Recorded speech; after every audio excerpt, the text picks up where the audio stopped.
Avec plaisir. Et est-ce que vous avez des projets futurs que vous aimeriez bien teaser? Des petits projets? Oui, bien sûr. Ouais. J'ai un projet qui me tient à cœur, sur lequel je travaille depuis très longtemps. Et c'est un peu compliqué parce qu'il faut avoir des partenaires. C'est les perruques pour enfants. Et les perruques pour enfants, aujourd'hui, il faut savoir que les ateliers, ils ne sont pas du tout éduqués à ça. Alors que les enfants, c'est hyper important. Ouais. Tous les enfants ne vont pas mettre des perruques, mais au bout d'un moment, moi je considère qu'une petite de 10-11 ans qui est en préadolescence, c'est encore une enfant. Et c'est à cet âge-là qu'ils commencent à avoir besoin de perruques parce qu'entrer au collège, ça commence à être un peu compliqué. Et en même temps, les perruques sont trop chères. C'est ça. On ne peut pas faire payer à un parent ou imaginer une perruque pour un enfant à 1 000 €, parce qu'en plus, c'est des perruques médicales qui peuvent pas être... Un enfant ne peut pas acheter une perruque que son père ou sa mère va acheter sur AliExpress. C'est pas possible. C'est ça. À cause de leur taille de bonnet, à cause du fait qu'ils bougent dans tous les sens. Moi, j'ai une cliente, elle fait de la danse acrobatique, elle a 11 ans, c'est pas possible. Donc, il leur faut des bonnets spécifiques. Et ça coûte cher à faire. Donc, on ne peut pas les vendre à 500 €. C'est pas possible. Donc, l'idée, c'est de trouver des partenaires. Donc, je lance un appel, n'est-ce pas, des partenaires, des mécènes, ça peut être dans les hôpitaux, ça peut être, qui peuvent financer ces perruques. Donc, ça veut dire que nous, on ferait ces perruques soit gratuitement, soit à moitié prix, selon l'âge, selon la tranche d'âge. Donc, jusqu'à 26 ans, il faut que ça puisse être beaucoup moins cher, voire gratuit. Et pour le moment, on ne peut pas le faire parce que le gratuit n'existe pas, malheureusement. Et que ça, dans les ateliers, les perruques coûtent relativement cher. Et qu'en France, on est dans un pays avec beaucoup de taxes aussi. Oui. Et donc, si on reporte le prix de l'atelier à combien on doit le vendre, ça devient très lourd pour les parents. Et pas justifié pour un enfant de 8 ans, par exemple. C'est ça. Et donc, l'idée, c'est de créer, de pouvoir sortir une ligne de perruques pour enfants à moindre coût ou voire gratuit.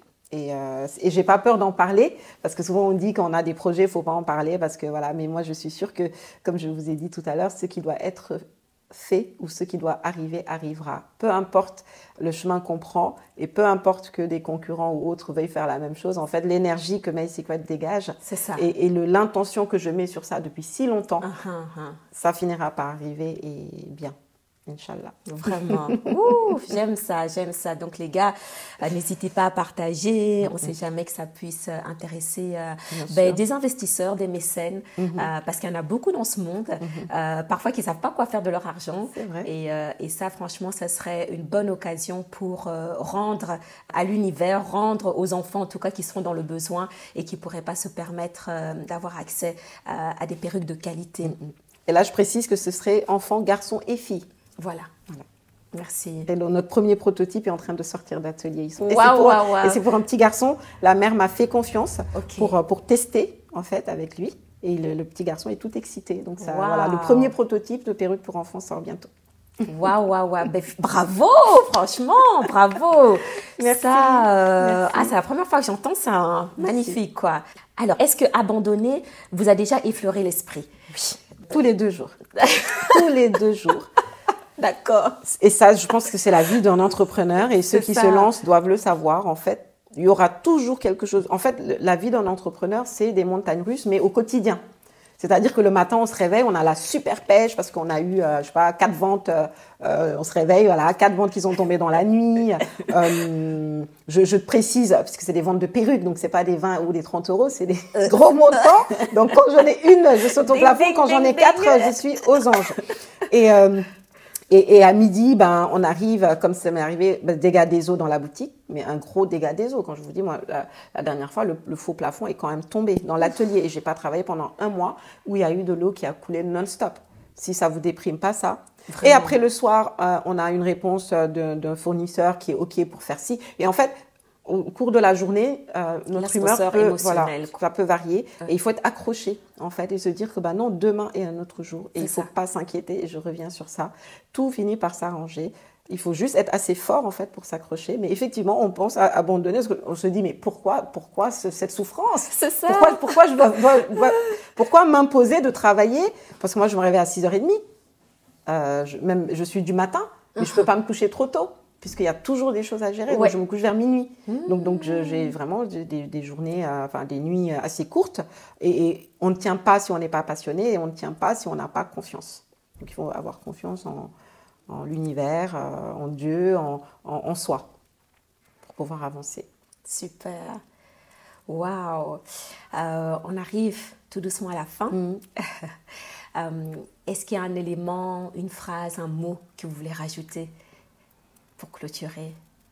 Ce que j'aimerais rajouter, parce que c'est la pensée que j'ai eue ce matin, parce que j'ai vu des choses pas très agréables sur Internet, ce qui se passe au Congo, ce qui se passe en Ukraine, ce qui se passe en Palestine, ce qui se passe partout dans le monde, et on se dit, mais dans quel monde on vit? Et moi, le message que j'ai toujours voulu faire passer, c'est que le monde serait tellement mieux s'il y avait plus de gentillesse, en fait.